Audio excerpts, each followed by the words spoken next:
It's time for a good old-fashioned Q&A, MMA fans.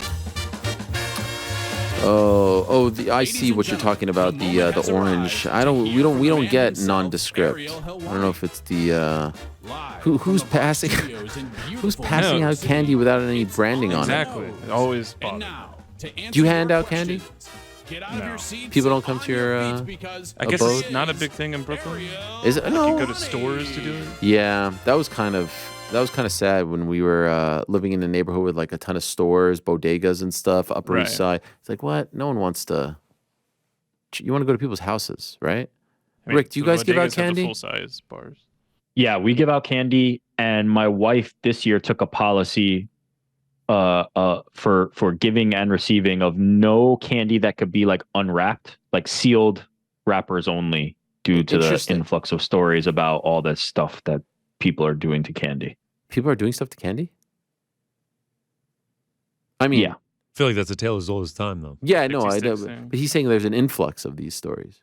More stories about it. They're stoking the fears of moms out there. Okay, it has to be sealed tight. So yeah, has to be sealed. Not even like a lollipop that can be unwrapped and then rewrapped. Has to be sealed. Wow. This is for their safety and for ours. This is blown my mind. We like to put like a few pretzels in a Ziploc and hand it out. Would you not eat that? That would never fly. That's y'all? That's us. Homemade pretzels? Or like yeah.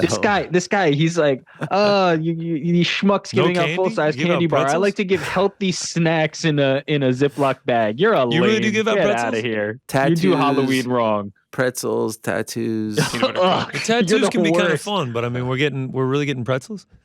Pretzels in a like Ziploc bag. The sticks, pretzel sticks in the zip. Yeah, it's a family thing. Tell me the truth. Did anybody leave a note about how disappointed they are about what you've provided? Did they just throw it back? Do you have ring camera footage of kids like throwing only this the pretzel stuff back sticks? at you? Just the pretzel sticks. Yeah, I'm a bit in shock. Yeah. That's the Might only. as well give them floss no and variety a toothbrush. Yeah. He's giving out gold star stickers. I'm waiting for this for the punchline. No, there is no punchline, but I just got a text from Chael because I like to remind people about coming on the show. Hey, this is a nice change of topic. He writes, you know what he wrote back to me? I don't have much choice since I work in media and your quote unquote friends control it. Then he writes, by the way, on the unfortunate off chance that you get hit with a bus, make sure you delete this thread. What? Oh, Chael. Cole's up first. Hey, fellas, in response to GC's video of him on the jumbo screen over the weekend. Oh, yes, I saw this. Obviously, the man in the video wasn't Frank, but seeing him throw down those glizzies made me think. This question is for the whole crew. What food/candy can you absolutely not help yourself around and can find yourself eating too many too quickly? Thank you for your time and love the show. So yes, GC, you were at a minor league hockey game on minor league hockey Friday, game. Right? Yep, Hartford Wolfpack. We actually have the video. Oh. We have it ready to roll here. Here it is. Those that didn't see it. This is my guy Jerry. A lot of people thought it was Frank. I mean, there I am in the background. It was $2 beer, $2 hot dog night at the old XL Center in beautiful downtown Hartford. Is it old, the XL Center? Did I say old? Well, you said old XL, but I think it's relatively new, right? Yeah, I guess. I mean, I know what you mean at this point. Offshore Book found a line. Lost $100 on the Hartford Wolfpack. That was cool. Wow. You bet on minor league hockey? Listen, who'd they play? The Syracuse Crunch? The Springfield Thunderbirds. Okay. Thunderbirds 1-4, hadn't won a road game in 9 straight. Wolfpack were 4-0. Felt good. Minus 130 Wolfpack, but to no avail there. Why did you go? Because I was in beautiful Hartford, man. 860. Got to represent. Got to go see a minor league game. You were like thinking of something to do, and you're like, let's go to a minor league hockey game? I got invited to it, and then they said $2 beers, $2 hot dogs. I was like, I'm there. So was that guy a friend of yours? Yes, yeah. Oh. Yeah. Close friend. But not Frank? Well, I don't know. Yeah, Frank, you have to speak on that. I love how Ariel's asking us if he doesn't know He's the answer. confused. I need it for the record. Is that Frank? I saw some people wondering if it was Frank. The question that I wanted to know was the answer to how did you know you were going to be on the screen, or like because you're Who's recording that video? Right. That's not me recording. Yes. I'm not even aware. And then I see it, and, I'm obviously hyped up. It was someone else that was with us, saw that the camera was pointed at him. And they were ready to go. Yeah, because he knew, because actually, I should have dropped in another video. This is not his first time making the Jumbotron at $2 beer, $2 hot dog night. He's actually made it before and did the same thing. So, I mean, The I guess woman he's next just a to fan him? favorite there. Not the one between you and him, but the woman that touches him. Was she with you guys? Can I see it one more Yeah, time? watch this. We're just She looks really at him like breaking she's this thing telling him down. to stop. I was just fixated on him. She taps him Oh, on the yes. shoulder. Oh, elbow. yes. That his She wife? was also with us. No, Okay. not wife. She's telling coworker. him, You buddy, see, you're I'm about starting to I'm about to scare us. take a sip of my $2 beer. You're loving It it. was a great time. Oh, I was loving it. What I mean, love about it is like your reaction is seems like of someone who isn't usually on television or on screen. You know what I mean? Like you're so I made the excited. Jumbotron at the Hartford Wolfpack game. Had to been 1,500 people there. As you can see, it was 4-2 Thunderbirds with 1:43 to play in the third period. So times were not good. So this was it was a mood booster. It lifted me up a lot. So. Anyone recognize you at the game? No, No. please. The camera please. guy did. There was a guy in a Georgia hockey jersey, though. We had a great conversation. He had a lot to Wow. drink, but it was still good. Shout out to your friend, by the way, rocking the Nordiques hat. Yeah, great guy. Shout out to Jerry. Yeah, never met Knows him. how to put down a dog. Apparently. So anyway, the question is, what is the food/candy you can absolutely not help yourself around and can find yourself eating too many? For me, it's pizza. I have to treat pizza like someone who is somewhat of an addict, and like if you open that door, it's hard. That's my thing. What was that noise, Rick? I totally get that. Pizza. Like, I can eat a full large pizza by myself. Yeah, I've been there, as we've seen. Yeah. Well, I mean, there was a point in time in college where like it was almost like therapy for me. I would order a pizza, I would get my green olives and pineapple, sit down, watch pro wrestling. I mean, I was crushing life. I was crushing. Full thing, large, straight up, Domino's. What Whole about thing you? one night? One sitting. What do you mean one night? One I sit. still haven't tried. yeah, one night it's the one green olives meal. and pineapple. You don't even move on from it. Yeah, freaking loved it. What about you guys? I've been there. For me, I'm a sweets person, so like I'll crush a bag of candy just because, but it's not like it's just because that's what I like. It's not like an addictive thing. There's two things that do it for me. Number one, gooey butter cake. And Wow. if you're from anywhere that has it, it's just next level. Shout out to Home Run Inn in the Chicagoland area. Oh yeah. Shout out to Our friend Homer, Tessa man. Hirsch. She makes them, or her father has those at the restaurant. They're just next level. Gooey butter cake, number one. And number two is many, many years ago, my wife on the back of a pack of Philadelphia cream cheese found like a no-bake cream cheese peanut butter thing. It's like a Reese's cream cheese no-bake pie. And that's next level. Like Wow, big Reese's does it sweets for guy. me. So it's those two things. Wow. Oh, man. Big sweets Sweet guy. tooth to the max. Wow. Sweet tooth to the max. Frankie? Chips and salsa. Wow. What about chili con queso? seen I you was put going down to say chili that, con but, like, queso. It's just a thing. If there's chips and salsa available, You're just going nuts. stuff. it's It's I good can't even stuff. talk. Not even guacamole, just the salsa. I mean, look, I love dips. Yeah. clearly. Shout out to the wife. The But buffalo. Yeah. chips and salsa. Okay. Yeah, I'm a big chips and dip guy. Pizza too. Any junk food, I just like can't stop eating. I just love food. Period. There is one It's it's funny. oddly specific from Trader Joe's. The truffle ones? Nah, the elote street corn chips. Mm. They are That so is good, good. and you get them with the cauliflower jalapeno dip. It sounds like the craziest combo of all time. If I open the bag is gone. That's how much I like these. I can't stop eating them. Wow. Never tried them. Oddly specific. It's funny. But, can't All stop you eating 'em. guys are savory, and I'm the only sweet one. Says I'm a a big- lot. I feel outnumbered No, here. I'm a big sweet guy too, but just pizza to me is just so hard. There's Pint of ice cream. If I open like a big Yeah. thing of ice cream, I will eat way too much of it. Yeah. We move along. Juan Sanchez. Hello, Ariel and crew. I really enjoyed your impromptu interview with UFC interpreter Fabiano Busque. Yes, that was tremendous. 30 minutes. Although I think I pissed off Luciana because I think I made a comment or two about how good he was and all that stuff. And well, it's been a rough go over the past week. I've been getting a lot of the champion has a name. No, the name is a champion. I screwed up the screw up. Jeez. Anyway, Fabiano was a lifesaver. I mean, you guys don't realize how much Fabiano saved us. That turned into like a 35-minute interview as we're trying to track down Charles Oliveira. God knows where he was. Anyway, his perspective within the UFC is very interesting, and we don't usually get to hear from someone like that. It got me thinking, is there any other person within the UFC staff that you'd be interested in conducting an interview with to get their perspective on the sport? That is a good question. Well, there's a lot. I mean, there's a lot of fascinating people who work there. I would love to interview Hunter Campbell, who's a very important person within the company right now. I mean, I've had a chance to talk to most of them. Lawrence Epstein's a really interesting guy. Zach Candido, who has taken over in large part their production. Very interesting guy with a great resume at this point, considering all he's done since coming over to the UFC. Those are some names that come to mind, but those are kind of behind the scenes people, if you will. There's this guy named Dana? No, I've interviewed him before. I can't put him on the list. But Fabiano is one of those front-facing guys. Is there anyone else? I mean, most of the broadcasters we've talked to, yeah, I would say those are some names that come to mind. There's a ton of interesting people in the world of combat sports, and I appreciate the fact that the fans appreciate those types of chats and don't just want to hear from superstar fighter X. Coach Jay, Ariel, first things first. You had the king of an entire nation call into your show and tell you that he looks forward to meeting you. I don't know if he's the king, by the way, but okay, fine. I don't think that has ever been done on any other show platform. You are officially the greatest to ever do it in the sports media game. Wow. Thank you, Coach. I appreciate that. Shout out to His Excellency, Turki Alalshikh. On to my question.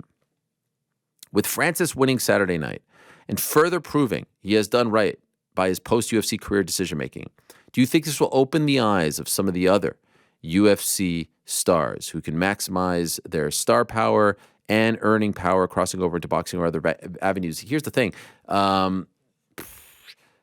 He mentions Sean O'Malley, Jorge Masvidal is still under contract. Yes, I suspect we'll get some Jorge Masvidal news soon, Jamal Hill, etc.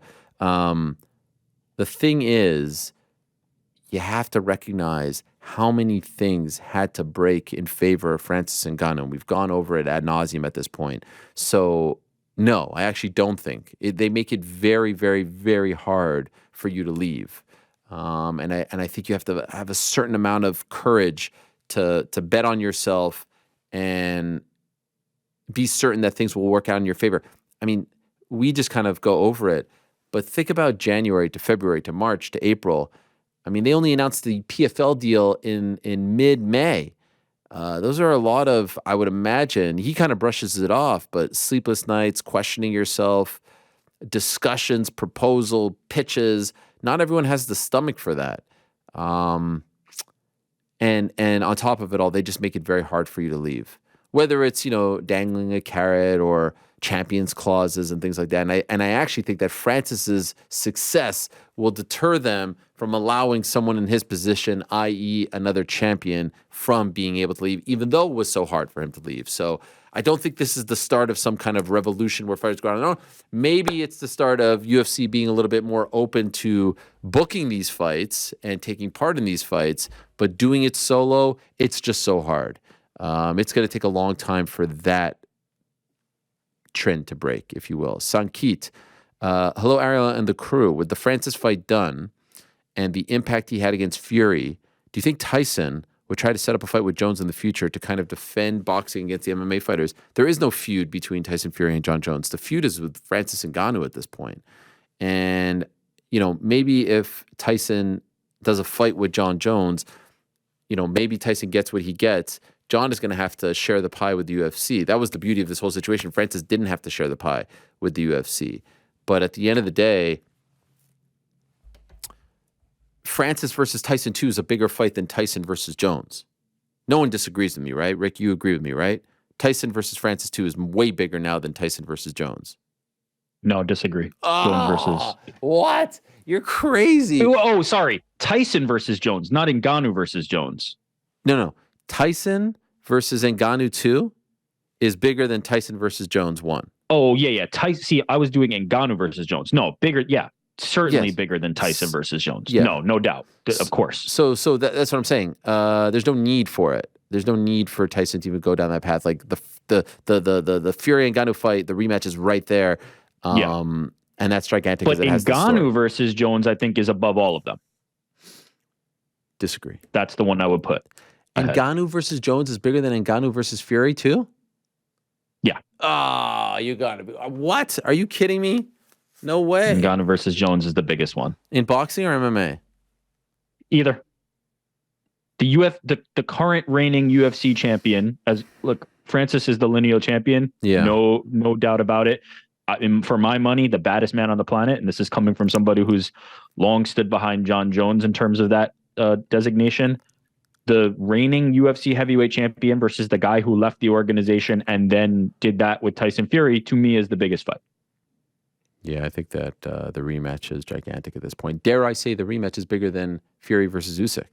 That's how big I think the rematch is. But we'll see. I don't think any of those things are really in play at the moment. Hello, Ariel. Ben P. Do you think the winner of Aspinall versus Pavlovich, obviously Aspinall, he says, will be one of those rare occasions where we see the interim belt get defended? I could see that for sure. Happened with Henan Barao. I could see the winner of this facing Cyril Gane, as Jones will be out for a while and will still have to fight Stipe when he returns. Yeah, I could see that. It depends on how Jones's recovery goes and how he's feeling. Jones also turned on me too over the last couple of days. Called me a backstabber. Sheesh. I mean, is everyone losing their mind? Am I the only one that actually reads what people says and say and remember it? And then, I mean, was John Jones supportive of Francis's move? Was he not the one trying to say that Francis was scared and was walking to the other side of the street and all that? I'm like, am I crazy? Am I taking bizarro pills? Am I reading things wrong? Do I need to work on my comprehension skills? What is going on? I think Anyway, you're fine. all right. I think maybe John, like, the deleted tweets don't count and only the ones he left up do. All right, fair. Thank you for that. Could be Ryan. something like that. Nim. All right, Ariel, Frank, and the crew. Oh, shout out to Nim, my good friend. Okay, this is going to be fun. So I break the fourth wall question here, and I'll go long. Bear with me, Frank. The recent almost social gathering between Frank and Rick had me thinking of a group social dynamic. In my friendship group of 6, I can probably enjoy one-on-one time with 3 of my friends, do okay one-on-one with one of my friends, and have the most horrifically awkward evening ever with the other one in my group. There's also a friend in my group who can enjoy one-on-ones with all of us. He's like the glue. So in the crew, Ariel, Rick, GC, Frank, Crypto Joe, Corporate Alex. Hey, shout out to Nim, getting the whole crew. 1, who's the worst one-on-one pair for an evening together? How would that evening go? 2, who is the glue, the person who can enjoy everyone one-on-one? Cheers, mate Nim. I mean, what a question. What a question. I feel like the person who is best equipped to answer this question is GC. If only because I feel like you have spent the most time with people outside of the studio. Maybe I'm wrong. I agree. Or am I wrong? Is it Frank? Oh, I think GC would be the best. Who's the worst one-on-one pair for an evening together? Wow, this is really placing me on the spot here. I mean, we're about to have beef number 2. We're about to go at it again. You can abstain if you want. How would that even? Who would you say, Frank? I mean, who are you most likely to bail on? That's a word. That's an amazing way of framing the question. Who are you most likely? Who will you feel least guilty about bailing on, Frank? I feel like I need to bail on everyone just so you know it's not personal. Have you ever bailed on Ariel? You've now bailed on me. I mean, more times. Yeah, I don't have enough. There's not enough hands in the world to count the amount of times you bailed on me. You've now bailed on Rick as well. I think if I bailed on Ariel, he would be relieved.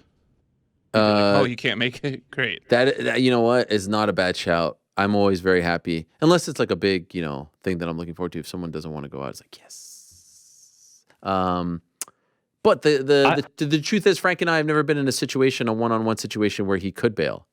Correct? Right. We have this is funny.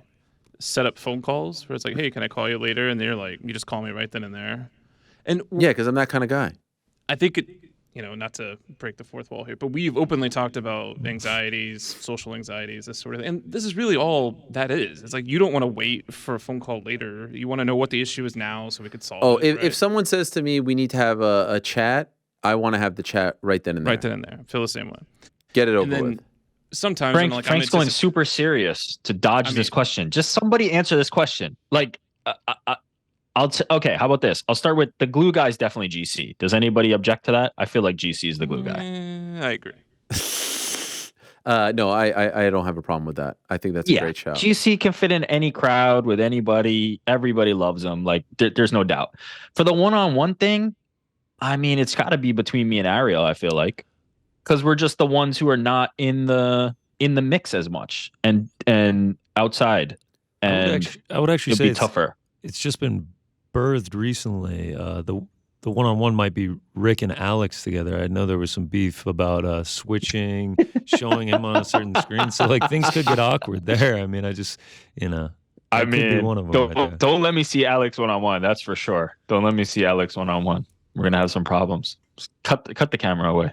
I would say in terms of like rankings, pound for pound rankings of who's least likely to engage in wanting to hang out, I'm okay with saying that I'm at the bottom of that list. But I will say this. But in my defense, I will say I've come a long way in that regard. Have I not? I mean, in the old era, Rick, like show was over, I'm leaving, you're going into your cave, you're here till 11 o'clock cutting the show. Like there was no camaraderie whatsoever. I would say that the team, while smaller now, I think, is actually way tighter than it was in the first era. And let's not even, like, the ESPN era was just a whole different beast because, like, there was the pandemic, that was weird, all that stuff. Here, I feel like it's a much better cohesive unit. But I've even heard as of recently, I think when we were in Manchester, there was a little group outing, right? Some of the people that were here. So, I mean, I feel like for the most part, no one's bailing on anyone. Other than Frank. All right, if we're power ranking likely to do something, I mean, if you're at the bottom, you're up there. You're the most down. You're the most down to do something. Connor. You're the most down. Like if I'm not going to argue with. No, like if we say like we're going to wrestling, you're like I don't care about wrestling, but I'm down, right? I mean, right. I would rank not only just is he above down. I was going to say, not only is Connor down, but he'll also suggest activity. He's the proactive one. He's the one. Let's go out and do something. Praising session. He's the number one. He's the number one. I'm glad for another question later on in OTN. Oh yeah, right. Wow. I mean, I would have to. I mean, don't want to throw stones or anything. If you're down here, I mean, Alex and Joe have to be right up here. I mean, there's been several invites put out. Alex got the kid. Joe's got to get back to the apartment. I mean, and then Rick's only comes in on Mondays, so we don't really see him too often. Frank's gonna bail, and then there I am way up here. I mean, it's just it's an uneven playing field. If I'm being totally honest, I just have to pat my own back in the situation. It's true. I won't single out anyone. I'm just going to call out everyone. That's how I'm going to avoid this. That's total glue behavior. Yeah, truth be told. That's what a glue guy does. Stick it to everybody. I point out everyone else's flaws. Truth be told, 100% honesty, there's nobody in this group that I wouldn't hang out with one-on-one. There's nobody that I'm like, do I really? I actually have been one-on-one with everyone at some point. Yeah. I mean, there's only 6 of us, right? But I mean, how soon we forget about Andy. Andy coming back. I'd love to hang out with Andy. Yes. When's she back? I'd love to hang out with Andy. Andy's coming back. We had right before she left. No, was that right before she left? When did we have the birthday? Whose birthday was that? Was that GC's birthday? When we had the cake. That was July, right? Yeah. German chocolate chapter. Oh, it was tremendous, that cake. I think showing the kind of glue guy that I am, just for the record, did we not talk about having that shindig on a Wednesday? And I said, let's do it on a Monday so Rick can join because he usually misses out on the Wednesday shindig. Big glue guy move from you. But then I thought it was a little bit weird. Was this diet Rick? Rick didn't even have a piece of cake, which I thought was weird. Wouldn't even look at it. Wouldn't even look at He it. didn't even have a piece of cake. I changed the whole freaking schedule, and the guy wouldn't partake in a little slice. Hold on. The main attraction there was Jersey Mike subs. I mean, talk about how Frank botched that too. The whole thing was Jersey Mike subs. Yeah. And I had that. And by the way, if I was at home, I wouldn't have eaten that. But I was like, you know what? I'm with the boys. We're gonna get this done. We're gonna eat the Jersey Mikes. Let's do it. But the cake was like a step too far. I wasn't like I'm so locked in right now. I'm so good right now. I'm so focused. The discipline is there. I don't want to break. Yeah, overall, I appreciate Nim trying to break us up, but we're not going to turn the gun on each other here like other friends. We're not going to be that guy, right? We're not gonna try to hit us below the Who belt. could you be talking about? What are you talking about right now? Yeah, I feel like you're hinting at something. The one thing that he really didn't seem to like was me referencing that he's had a beef with Francis dating back. He's talked about this. He's talked about this on his YouTube channel. So I don't know. I got to be honest. I actually don't even know about that. Oh, What yeah. is the? He did a Is thing it about this. is it worth discussing now, or is this Nah. further I mean, digging clearly, into the? Clearly, Yeah, he didn't. maybe not then. Yeah. In any event, so I think we answered it. GC glue. No one's not the glue. Great question, though. I mean, you clearly made us all uncomfortable and squirm and nervous. Ace. We won't even look at each other back Yeah, here. this is going to be super weird. I mean, thanks a lot. I've just lost like 7 friends on today's show. Ace Crouton. Hola, Ariel. I watched a video of you recently talking about shams with Pablo, Torre, and Katie Nolan. Yes, I was on the Pablo Torre Finds Out program a couple of weeks ago. Great guy. Met him. Katie Nolan, massive homeless cat. Yes. How did you? What? Frank, did you watch that too? No comment. Wow. I feel like everyone has like this secret life. Anyway, question 1. Any chance of some sort of crossover episode of your show with those guys or Dan Le Batard? I mean, maybe. They're not huge fight fans. You know, I've talked about how I was close to signing with Meadowlark. In addition, not replacing this show, but it was in addition to the Ringer show. It didn't work out, but who knows? Down the line. Love Dan. Truly, truly love Dan. Pablo's great. Katie's great. They're all great. Big fan of Anthony, Ryan Cortez, Mike, the whole crew over there. Of course, Dugats. Any chance? Sure, but nothing in the works. 2, Woj broke the James Harden Clippers trade 39 minutes before Shams did, but Shams' post included who is getting traded back to Philly. What do you think is better, Woj getting the first word or Shams having the complete trade 39 minutes later? New York Rick alerted me to this, that Woj was on...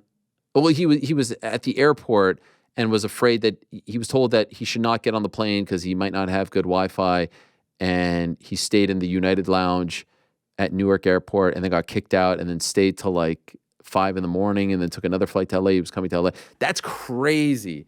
I've never done that. In fact, I guess I could talk about this now. Do you guys remember the crazy Khamzat Chimaev, Nate Diaz, the whole thing back in September of 2022? Of course. Yes.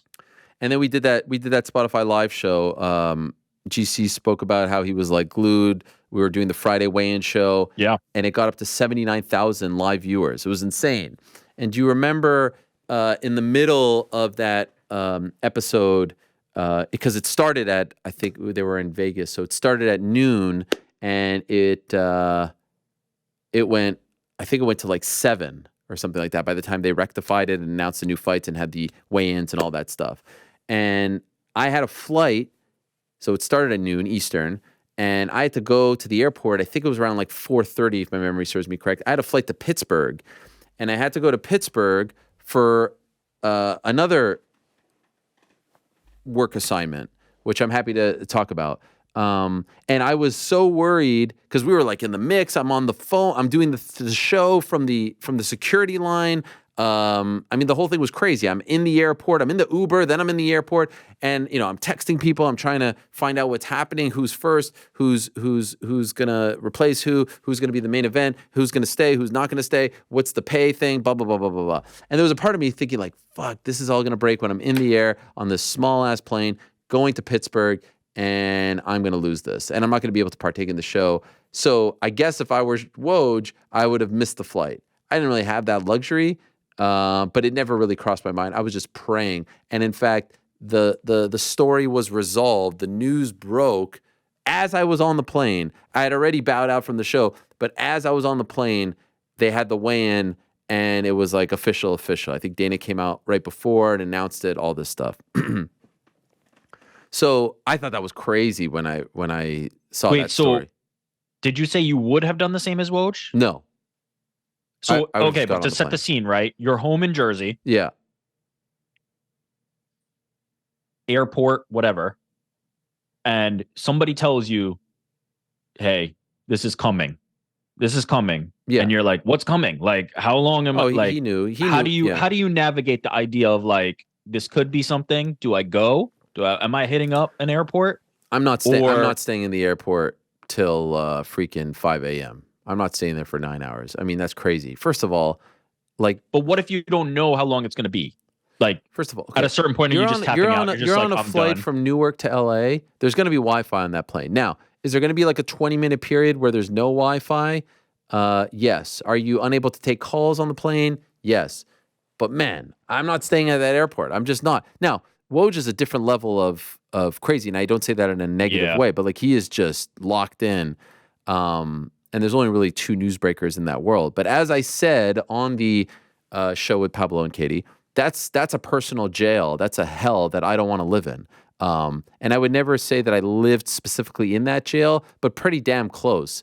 And I would say that jail that I lived in was a hell of a lot more unpleasant than theirs because I was battling a system who didn't want me to succeed, who was doing everything in their power to get me to not break news, who were threatening fighters and managers that if, in fact, I did find out and break the news, that they would cancel the fight, pull the fight, and, sucks to be you, SOL.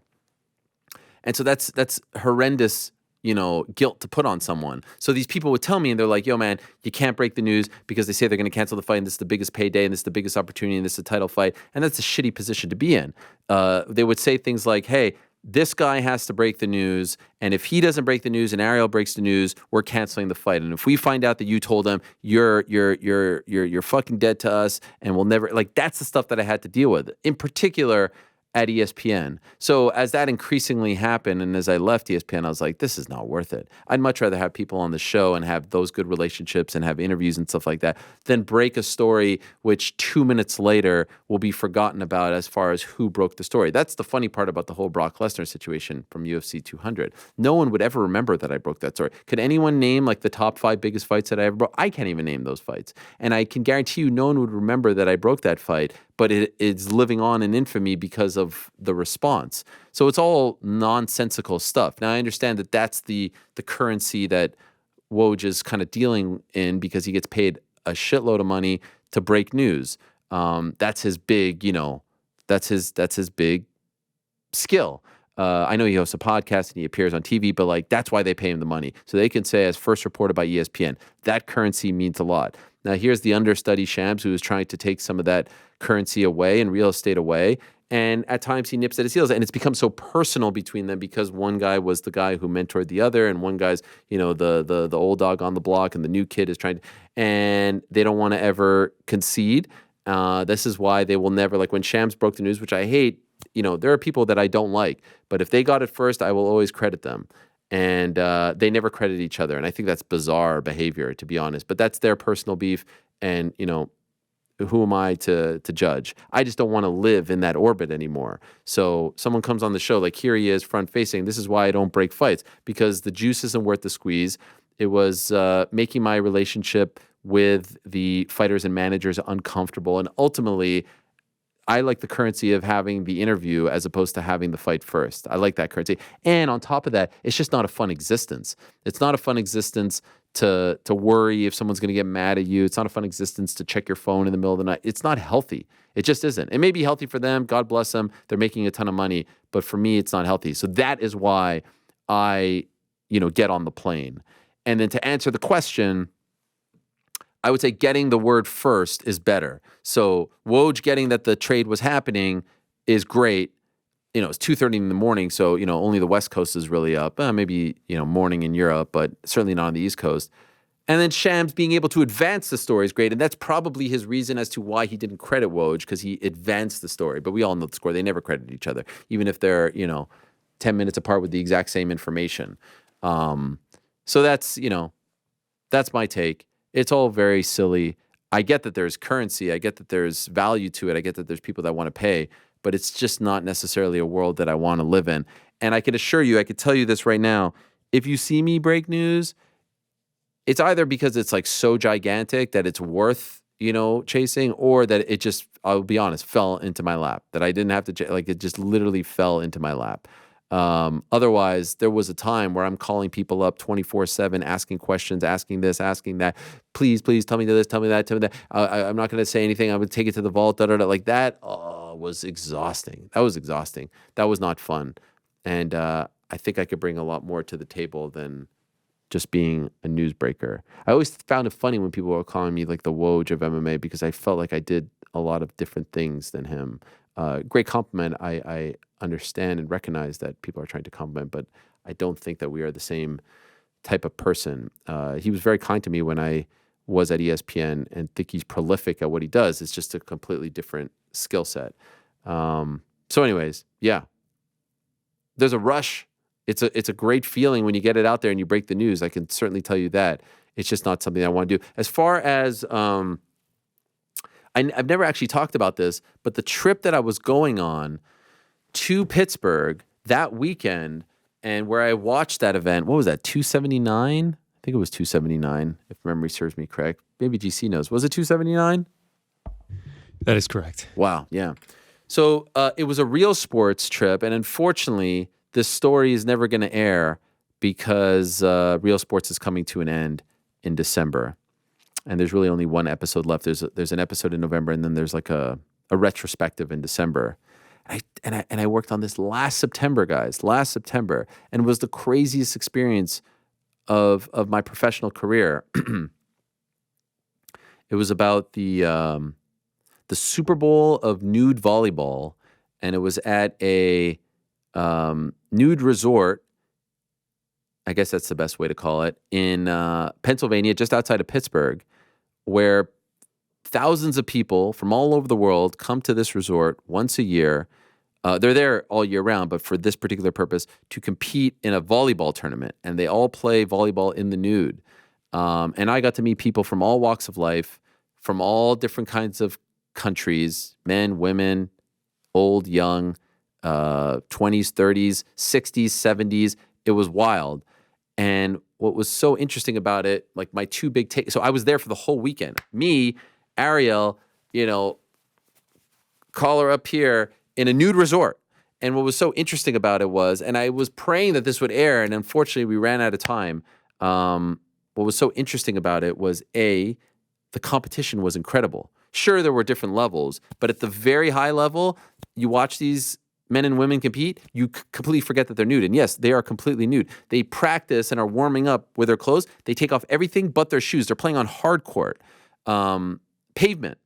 And this is like D1 athletes. This is like national team members. It was wild. Super, super, super talented volleyball players. Spiking, dive, everything. And yes, I thought the same thing that you're probably thinking. How could you do that? Why would you do that? I asked all these questions. And then the other thing that was amazing was it felt like they had this key. It felt like they had this key that we don't possess for this lock to unlock a happiness, a joie de vivre, if you will, for life that I don't possess. And I was blown away by that. Like one guy in particular told me like, oh, people think that, this place is just like one big orgy, and it's not that. I don't even think of that. I don't think of sex. I don't think of anything like that because everyone is just so supportive, so happy, so welcoming. And it felt like they had unlocked this key to happiness where they're truly comfortable. Like, I'm not comfortable in my skin. I wear a shirt, pants. I'm not parading around topless like Francis Ngannou. I would venture to say most people are like that. We all have our insecurities. These people are walking around in the nude, all shapes and sizes, all walks of life, all ages, all races, all genders, and they couldn't care less. Pregnant. It was one of the greatest experiences of my life, and I'm heartbroken that this is not going to air. Truly, it would have been one of the coolest things that I've ever put out. And I got to interview like 6-7 people. And so that's what I was doing the weekend of Diaz Khamzat, or supposed to be Diaz Ferguson. I never was able to talk about it because I thought it was going to air, but now I recently got word that it's not going to air. And I'm really bummed about that. And maybe I'll get to do that story somewhere else down the line because those people blew me away. Cancer survivors. I mean, it was just amazing talking to these people. Really inspirational, and it was a trip that I think about all the time. So that's I got on that tangent there. I apologize, but it was an I incredible feel like the experience. world needs to see this. I Can you know. not ask them to let you have it? It's a great question. And it's a question that I actually looked into. And I was told that perhaps for my internal records, I could get something, and perhaps, maybe a teaser or something. But ultimately, this is the issue. The issue is there are some people who go to these places who don't want the world to know that they are there. They want it to be very private, and you have to respect that. And so it's very rare to get the film there. But because of HBO and because of Real Sports and because the producers were so good at their job, they got the okay. So there were some people that actually were wearing bracelets, and those bracelets were for the crew to know you cannot shoot them. And it was also for the editors to know that if they did get shot on camera, that you need to blur them out completely because they don't want people to know. And I completely understand that. It's a very private thing. And so what I was told was, this isn't like my piece on Dan Hurley. This is a very sensitive thing. And ultimately, if it got out that I put something out and it's someone who didn't want it to be out, then HBO can be sued. And so I understand that. I understand that. Not only that, but the people who do get shown had a deal with HBO, not a deal with Ariel Helwani. So I could see where that is also a complication to it. Yeah, the resort. The that's resort had unfortunate. the deal with HBO, not with me. Yeah, So that's I unfortunate. asked, can I just take the raw footage and put it on my YouTube channel? Like I cut it up into a 10-minute piece. I mean, I feel like the world needs to meet these people because they were so happy. They were so high on life. It was like, and they were like the people I talked to, they were not high. They weren't taking drugs. They were freaking cooking. Like they were on the grill. They were having a barbecue. They were That sounds dangerous. They were. I don't, that sounds very dangerous. They were Let's just go. Let's just road trip it. Okay. Get the camera and let's just go. Yeah, it's not a bad idea. Next September. It's every September. Now this place is a year-round place. And I will say September is their September is volleyball, the volleyball thing, like that. Yeah. And I will say that there was a couple of guys who were trying to get me to to join the party. Join so the to party. speak. But I said I couldn't do that. So Listen, you said you wanted that secret to life. They gave it to you, and you said no. You said no. How I could love that secret right now. That is a great secret to possess. It was just like us, and it was like me and 6 crew members who were dressed. Everyone else it was all out, and it was just amazing. Like there was one couple, they were so nice. And they had recently gotten married, and the wife was pregnant, and they were just so happy. Like they were. I mean, I guess there's like a little bit of like hippiness to it, and but like they were just normal guy, real estate guy. I don't remember what the wife did. They live on site there, or it's just No. a gathering place? Yeah, it's a resort. It's like they come in and they just hang out. It was wild. Anyway, that's what I was doing. That was a long answer, but there you go. And the others, I actually had another story, by the way, for Real Sports, while I'm telling everything now, that is not going to air as well. That's the bummer about all this. I had 2 stories in the oven, and the other one was about Olympic breakdancing. Breakdancing is going to be in the 2024 Paris Games for the first time, and I interviewed 2 of the Team USA members and 1 OG from the breakdancing world about like how he feels about breakdancing becoming a sport and it being corporatized and all this stuff. And we did that back in April, and that's not going to air either. So, F me. It's probably my fault. Weasel, liar, son of a gun, all these things. No. Thank you, Frank. Well, Ariel, from Peter, I wanted to say how admirable it is that you won't miss your kid's birthday. I'm not a father yet myself, but what one piece of advice would you give to dads? Feel free to ask New York Rickus also, and we could ask Frank as well, and Corporate Alex. Man, there's a lot that comes to mind. The first thing I would say that comes to mind is appreciate every moment. Appreciate every moment for what it is. Appreciate the long nights. Appreciate the diapers. Appreciate the fussiness and the mess, because people say this to me now about the phase that I'm in, And I could say it to New York Rick about the phase that he's in. Of course, he knows it because he just had his third, not his first. But at some point, that mess is going to go away. At some point, there will be no sleepless nights. There will just be all sleep. At some point, you will not be asked to go trick-or-treating. At some point, they're going to move on. So enjoy and appreciate every moment.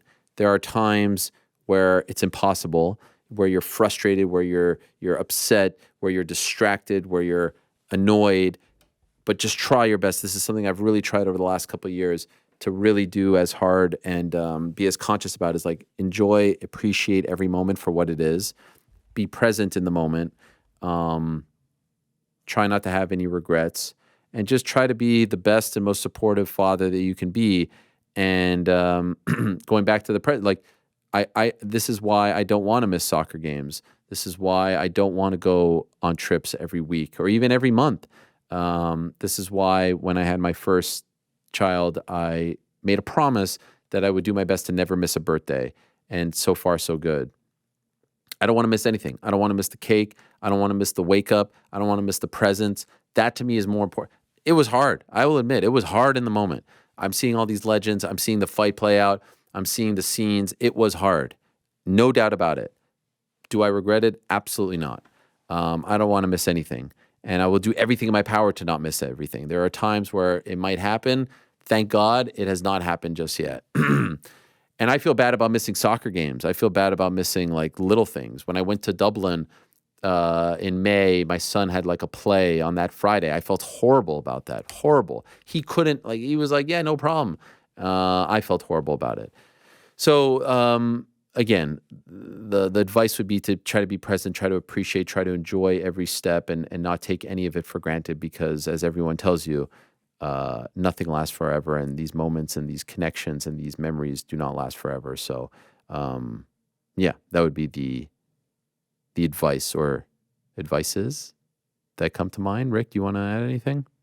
Yeah, that's a really good one. Definitely try to live by that myself. As I've gotten older, it's gotten more clear that that's important, and live that same way myself. Mine is, and I get a lot, like, there's a lot of people my age and around my age having like their first kids and asking me for advice. And my honest advice is like, you can read all the books, you can do all this stuff, and there's really not right answers. Like you can try to parent that way. You can try to figure out what the quote unquote right thing to do and what the book says to do and what all these people and experts are saying to do. In reality, as long as you are putting your children first, as long as you're truly prioritizing what they need and taking care of them, you're not going to go wrong. And putting that extra pressure on yourself in terms of like, I don't want to mess this up, or I have to do this right, or I have to do this perfectly, just never works out. Like it's just not going to be helpful to you. It's going to make you crazy, and then in turn make your children be reacting to you stressing out and freaking out over not doing things properly. There is no properly. We're all feeling our way through it. Just do what you think is best for the kids and honestly assess that, right? Like make sure that you're actually doing it that way and not thinking about your own needs and the selfish things that we all do as humans. And if you put them first, you'll be fine. And don't put that undue pressure on yourself. Just find your way through this the same way our parents did and the parents before them did. And they'll be okay. They'll be okay. Promise. That is tremendous advice. Better said and more succinct than I. Frank, you want to weigh in? Sure. I think it's important to be a role model, not necessarily a perfect role model.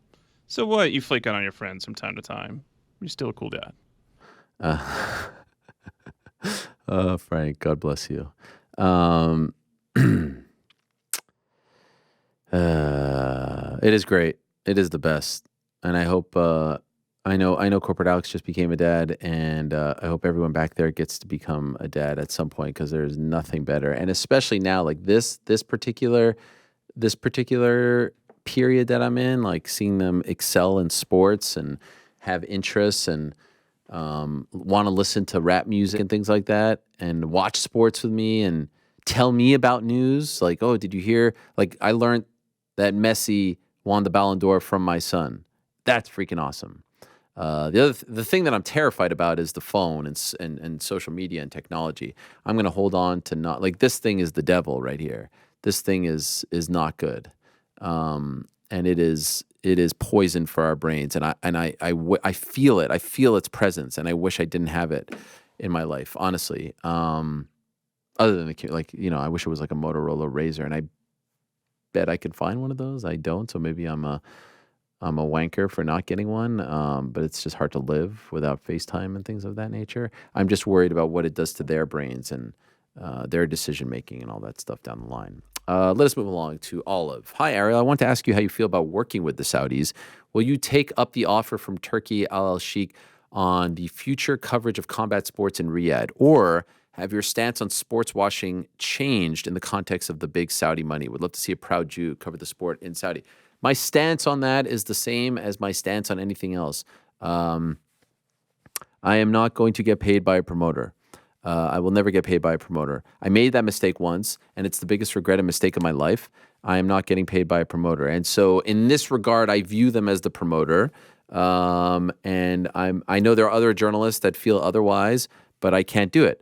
I will be honest. And I don't think that they would mind me saying this. I was asked to go there by multiple people from a just promotional standpoint. Post a couple things, do that. I appreciate it. I'm not offended by it. I'm trying not to offend any, but I can't do that because that will compromise my integrity. So I do not want to get paid by a promoter. I have only been paid by a promoter once. As far as MMA boxing is concerned, I said that I did the WWE thing, but I don't consider myself a WWE journalist. And Lord knows it hasn't changed my stance on anything since. But as far as combat sports like MMA, boxing, kickboxing, I can't do it. Gloria has asked me to host press conferences. Can't do it. MVP has asked me to do stuff. Can't do it. Misfits, Matchroom, will not do it. I have to be paid by the network or the outlet or whatever. This is just a big thing for me because I just never want to be put in a position where I am being told to say X, Y, and Z or have to do something that's uncomfortable. As far as covering an event in Saudi Arabia, that's a great question. And ultimately, I haven't been faced with, I was this one, but it was, daughter's birthday, all that stuff. So it wasn't like this weekend. This weekend could have been a whole different set of circumstances. I think that I would do it if it is, I'm working for TNT or, what out? Well, Showtime doesn't exist really for the next 2 months. It does, but that's it. Like if it's the network that, listen, it's not going away. They are going to change combat sports and big fights are going to be there as opposed to Vegas. And there'll still be big fights in Vegas and other places, but this is just a different scale.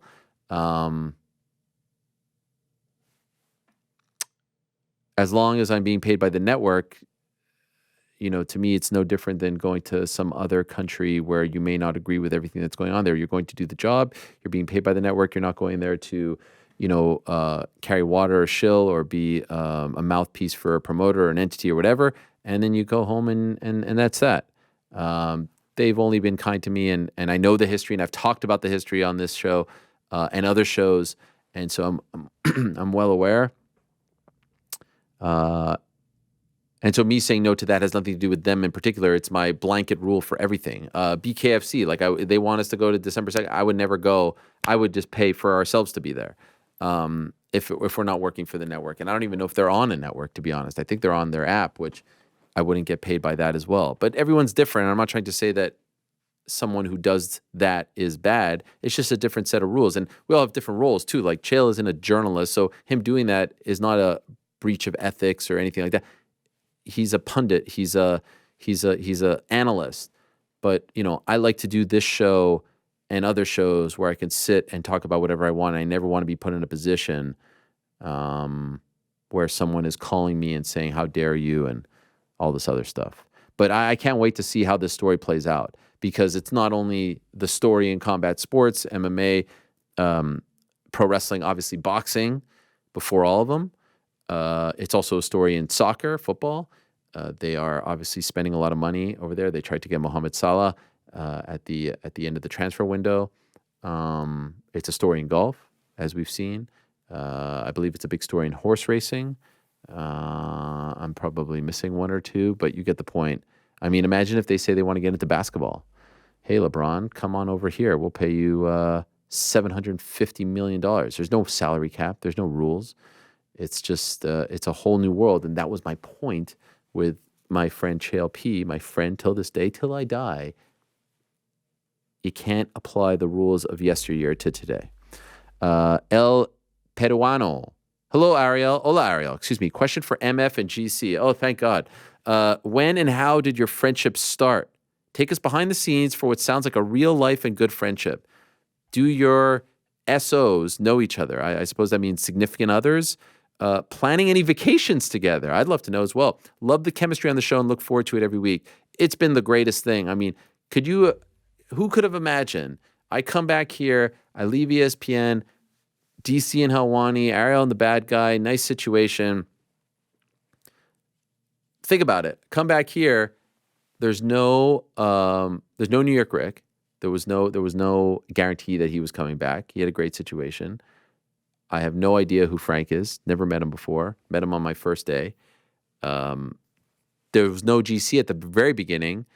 When we started, I think I knew he was coming, but he was coming in a few weeks, and who knew how that was going to pan out? The only ones I knew were Alex and Joe from the old era, but I had no idea. Like, we could have had 3 lemons or 2 other lemons with us. I mean, it could have been. The point is, incredibly lucky, and you're right.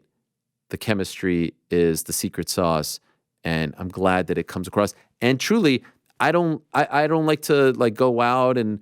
Because the truth is, the reason why I don't like to go out is because I have horrible guilt. So I feel like show's done, got to go home, got to be there for bedtime, don't leave, don't do that. Like, it's not smart. I don't wish that upon anyone, but that's really the reason why. Weekend, have to be home, don't miss out on opportunities and moments and memories and soccer games. I know there are other people who feel otherwise. But I live vicariously when I hear that that's why I was so excited about Saturday at the Jackmans. I was like, wow, this warms my heart. I'm living vicariously through these moments. I just want you guys to know. So it gives me, as my people say, great nachas, great joy, great fulfillment when I see the crew hanging out, when I hear they go out after the show and we're in Manchester and all that stuff. Anyway, I've talked too much. How did the friendship start between MF and GC?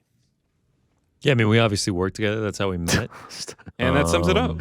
Yeah, pretty much. I mean, and then Frank was too cheap to buy a UFC pay-per-view, so he invited himself over to my house, and the rest is history. Wow. That was it? The pay-per-views evolved into the watch parties. And, yeah, that's pretty much it.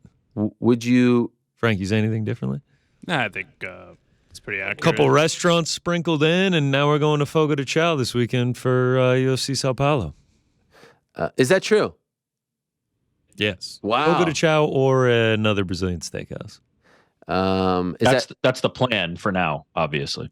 Yeah, until I'm, half a T-bone deep and Frank hasn't shown up yet. Have you guys been to Fogo de Chao? I remember you talking about it. You have, yeah. Not for a Brazilian card, though, so. There's a place in Manchester, an Argentinian steakhouse that someone told me to go to that said it was incredible. Would have been nice. Yeah, well, we went to some good spots. Yeah, we did. Frank, you okay with that assessment of the friendship? I think it's a fair assessment. Significant others do know each other. Right. Yeah, that is a thing. Friends? Do they like each other as much, or they're friendly. Is it a force? Oh, friendly. Okay, so they're not actually friends. Well, I mean, my girlfriend lives in Connecticut. Yeah, I know, but they've hung out. Frank's wife lives in Brooklyn. Tough to get together. But yeah, anytime they hang out. Texting? Yeah. Is there a group chat? No, I don't think there's a group chat. I don't think he knows about it. The buttons. Sorry about that. No group chat. Are there like, hey, let's do dinner, double date? Is there anything like that going on, or it's not quite that type of friendship? There was an offer 1 year. 1 year? Valentine's. A double date on Valentine's? And you flaked? I mean, not at the moment of. I just said no. Oh, do you remember this, Connor? That's not a flake. That's a omakase. I love it. Wait, Sasabune? You were supposed to go? That's when you guys went. Yeah. I asked you to go to Sasabune? Wow. I would just make that up because I'm crazy. Yeah. I actually feel I invited you to go to Sasabune for a Valentine's double date. Well, the way you frame it, now I'm like, oh, maybe it was a fever dream. I just don't see right. myself doing that. Valentine's Day of all days. That's how I remember it. I could be wrong. It is an odd one to double I would date admit, on. it may have been. I went there for no. When I say I don't remember this, I have zero recollection. You know of what? this happening. I think it was before you went on Valentine's Day. Not only do I feel like off about it, I feel like if I presented this idea to my girlfriend on Valentine's Day, she'd be like, "Oh, they're coming too. Like, isn't this Valentine's Day?" Something's not adding up now that we've. Yeah, dissected I feel like this. I feel like you tried to pin me in a corner here. Yeah, Frankie. that's weird. I had to push back a little bit. Would your girlfriend be calling me a upset if liar? you brought Frank to Valentine's Day dinner? Because let's be honest, Because that would have been the first time they met. too, Valentine's Day so- dinner means more for non-married couples. For sure. Let's say I just brought Frank too, and Frank's wife isn't with her. Now we're talking about it. This is Super weird? This is really getting weird. Oh my God, that'd be incredible. I have no recollection of this at all. Have you guys gone on a double date? No, Wow. Okay, so I'm not a double dater. I'm not. I'm not a double date. What we've established is you guys like each other, but maybe the significant others don't, or is that me? I think that's completely false. Okay. I mean, the four of us have gone places together. Many times, but I would I think never. you went to Taylor characterize it as Serrano a- together. As soon as someone As a double said this date. is a double date, it would end the night. Taylor Serrano with other people as well. Okay, so it wasn't just the four. Have you gone anywhere just the four? Yeah. Where? Luke's. What's Luke's? Oh Yeah, yeah, Luke's Lobster before the Boston card. The one right Yeah. here? There we go. Oh yeah. Like literally from the across the Atlantic. street? Yeah, we had to get a lobster roll before the Boston card. You know, Wow. got to stick to the script. Yeah, that was nice. Every time I've went out with Frank and his wife, it's been a very pleasurable experience. That's You can tell that he's not lying. Yeah, that sounded very, very genuine. that's very genuine. It has been wonderful. We have always enjoyed each other's company. Just reading off the PR script Yeah. there. Keep the show chemistry up. Also, you forgot to mention the hockey game. I saw you and your girlfriend in this shot, and I saw Frank. There you go. I don't know who that other woman was. Me and Frank have done many things. This hasn't been a small handful of things. But it's been Frank and his wife have been migrated into my own friend group. Wow. That all my friends know him too. Oh, the way you characterized it is that we invited ourselves into your friend group. No, I didn't take it. that way. No. You I didn't take it that invited yourself to the first UFC pay-per-view. You said, "Can I come watch the UFC pay-per-view and I'll bring buffalo chicken dip?" How would I was you? like, By the well, way, scale. pay-per-view's $60. Buffalo chicken dip costs what, like It's made with Seven- love. $7.64 to You can't put a make? price on that. I mean, Did he offer to chip in? Yeah. no. He did This, the. okay, you know what? Now that we've gone this far, I am going. Ariel, It you say the actually started with dinosaur arms WrestleMania. thing. You say dinosaur arms. I get the I'll Venmo you for the pay per view, man. I'm just like, yeah, all right, cool. If it's, just send me over like Literally $20 started or with whatever. WrestleMania. I was like, He's like, oh, hey, yeah, for sure, I got you, man. 2.5 years later, no Venmo. Yeah, still no Venmo. I don't even know his I actually have Venmo. several requests in the barrel that he still has not. How would you rate scale of 1 to 10? How would you rate the dip? I mean, that's putting me on the spot because Frank didn't make it, his wife did. So Oh. a 10. Okay, all right. That's all you have to say. I didn't know. not 11. Yeah, seriously. What the fuck? Wow. Oh, this is good. WrestleMania? Didn't you bail on the WrestleMania? No, I asked you, and I don't think you took me seriously. Oh, wow. I remember that WrestleMania because it was the first one I watched, and I was chilling on my couch. You were free to come over, man. Which one was that? Was that that was Dallas, right? Yep. I think so. Yeah, because that was 2022. We started working 2021. Yeah, it was Dallas. Dallas, Texas. That was Stone Cold and Kevin Owens, McAfee, Vince McMahon. I mean, we went to the Speaking Thanksgiving of Dallas, parade together. yeah, I we did the. guess, you know. Oh, we did Thanksgiving. My wife We is did- literally oh, texting just me us to four. correct the- Just my us God. four. We did Thanksgiving together. We We're could have the saved worst. 10 minutes. We could have saved There 10 it is minutes. right there. I mean, Macy's Day Parade back to my house. Oh We had a my huge God. feast. That fell is- asleep watching. that is a huge deal. Charlie Brown. You did, wait, was it That's a great one. actual Thursday Thanksgiving or was it Friendsgiving? Real deal Actually, Thursday Thanksgiving. We wow. were stuck here. You know, we Frank, got the Wednesday I mean- show beforehand. Frank, you're in. I thought Back so. up and at 'em on Thursday. By the way, this is like the fourth time that you've mentioned the Wednesday show, Thursday stuck here. Is this not a thing? I'm just Do people saying. not work on the Wednesday before Thanksgiving? Like you take off Friday. Typically a Monday, Tuesday. Oh, get out of really here! is. I mean, I'm just saying. Wait, are you saying on Thanksgiving we should do a We're Monday, not Tuesday? thankful that we had to work the day before. Wow, I've always worked on the Wednesday. Rick has been in the corporate world. Rick, is Wednesday an off day? No. What to is work. that? What is that? If we had a Friday show, I would do it. Well, since when is Friday the holiday? But this is like the fifth time you've mentioned Friday's always been the holiday, man. it. What? For what? To go buy stuff at Best Buy? Leftovers, hanging out, enjoying family, being thankful. Does your How we- family how we- does your How are we family celebrating this year, boys? wait does this family criticize the fact that you have to work on? Does your family criticize the fact that you have to work on the Wednesday before Thanksgiving?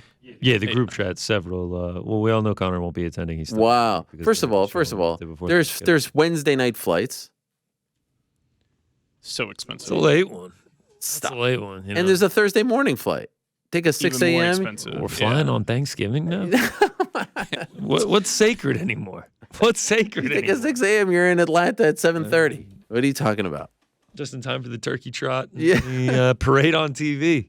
Just in time for the cornucopia to be. Look at how. See how we tied it all together. The Macy's Day Parade in person though was fantastic. I have to say. Too cold for me. Oh no, shut up. Last question that we didn't answer. Any vacations planned? Rick alluded to it Oh, potentially, though it feels like a house built on sand right now. DC PFL World Championship. wow, the whole crew. But I think Rick's involved in that one too. No. Yes, Rick is going. It's taking Rick- some hits. Rick, you But, taking the wife too? No. Well, no, now my girlfriend can't go. Mm. So, So this is not the vacation that we all thought. Are you guys sleeping in DC? I was actually wondering. Rick feels like the type of guy to get in the car for 4 hours after the PFL 1,000%. Championships. Yeah. 100%. Want to wake correct. up in my bed. Want to wake up in my bed, That's guys. yeah. Rick, it's 1 a.m. Are we really going to make the drive right now? Yeah. It does not matter what time it is. I'm getting in that car. So what is the plan? Drive Friday But morning. here's the thing. Come back? Here's the thing. I'm a considerate person when it comes to that. You will never hear me be the one like, "Oh, can you stay up with me? Can you keep me awake? Can you do like You got You- autopilot. you So do you're what saying you we need to pass out in the back of the Tesla. Pass and out? I'll wake you up. don't even have You'll carry me you up don't my even have to get in apartment the front stairs. seat. Put me in Yeah, my you don't bed. even have to I'll get in the wake front up. I'll be seat. like, "What happened?" hop Rick hop must in have the tucked back. me in. hop in the back, pass out, and when we're back, you'll know, and you'll be home and Wow. happy. That's a big Black Friday. 8 hours of driving, 6 Yeah. hours of fights. I did that one time with a friend, my good friend Jason Tackefman. We drove to Toronto from Montreal, which I think is like 6 hours, maybe it's 5.5. Drove in the morning to watch Blue Jays versus Cleveland, Skydome. Drove back that night. Why we did that, I'm not quite sure, but I've done that. Tough. Also, last year with my good friend Raj of TNT Sports social fame, well, I took the train to Nottingham. No, I took the train to Manchester to see Forest City, and then we drove back from Manchester to London, which took 6 hours after the game because there was so much traffic and they were shutting down all the roads. So that was pretty brutal too. Luckily, I was on New York time, so getting into the hotel at 5 was really like getting into the hotel at midnight. He was struggling. I wasn't driving. Can't drive. Other side of the road. Gilbert, good day, Ariel. I have a bit of an odd request if Sir Frank allows it. I love the power that is being conceded to Frank. Would you ever consider having a slapper on your show? I'm aware that a lot of people criticize Power Slap.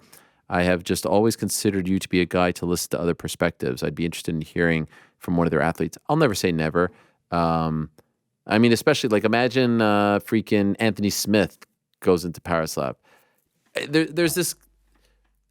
Here is the absolute truth. And you may want to believe it or not. And I hate to break the bad news to a lot of people. I've said this recently, and I don't know how many more times I have to say it. People mistake sometimes criticism and, any type of chatter that comes on this show that may be viewed as negative as like some sort of grudge, this axe to grind. I have no axe to grind. There is no axe left to grind. I have no relationship with Dana White or, well, it's really just him because everyone else I'm cool with over there. And so, like, I don't need to shit on anything that he does purposely or, spin the truth or do whatever Chael was suggesting, because that guy won. He's sitting on a pile of dough from now until eternity. He won. Anything I say doesn't change any of that.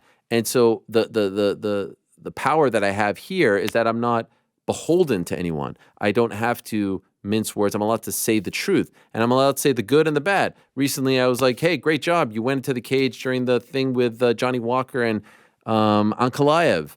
And I could show countless examples of where I've praised and criticized. Now, the Twitterazzi will say, oh, you've got an axe to grind. Oh, you've got this. Oh, you've got that. Oh, you want that. Like, nah, as I've said recently, I don't want that cancer in my heart. I don't want that poison in my body. And so I have, as the great Logan Paul said just a couple of weeks ago, oh, people will love that. I have forgiven everyone. It is out of my heart. Are some of these people my best friends? No. Am I going to Sasabune with them? Absolutely not. But I have unloaded all of it, because after today's show, it could be over for me. In 5 minutes, it could be over for me. Nothing is guaranteed. And so are there moments where I'm upset, where I'm mad, where I'm angry, where I'm frustrated, where I'm, yes. But I've really tried, actually, they're not a sponsor today, but through therapy, to not hold on to that and let that all go. And I would suggest that anyone else do that. And so that is why, do I even go down this path? I don't even know why I'm going down this path. That is why I've let go of a lot of the tension and the whatever you want to call it, the negativity and the beefs and the grudges. I really have. Like, if Brendan Schaub walked in here, I would say, let's have a seat. And it wouldn't even be like, let's have a seat on the show so we could get views. Let's talk it out. If Patty walked in here, I'm not saying on camera. I don't care to profit. I don't care for people to see it. I don't want to have beefs with anyone. I really think it's important to let some of that stuff go. And it's not easy. Trust me, it's not easy. Especially like what a few people have done to me and to my family, and have said to me and have threatened and have physically done. It's not easy, but you got to let it go. You can't hold on to it. And so I hope that most people watching this show don't think that I have an axe to grind, and I hope that they just view what I'm saying as my truth. And regarding Francis, yeah, it was great because no one actually beats the house. So that's a great story. I will always root for fighters to win. I will always root for fighters to win. And in this case, from a business standpoint, he won. And so that's why we took the victory lap on his behalf.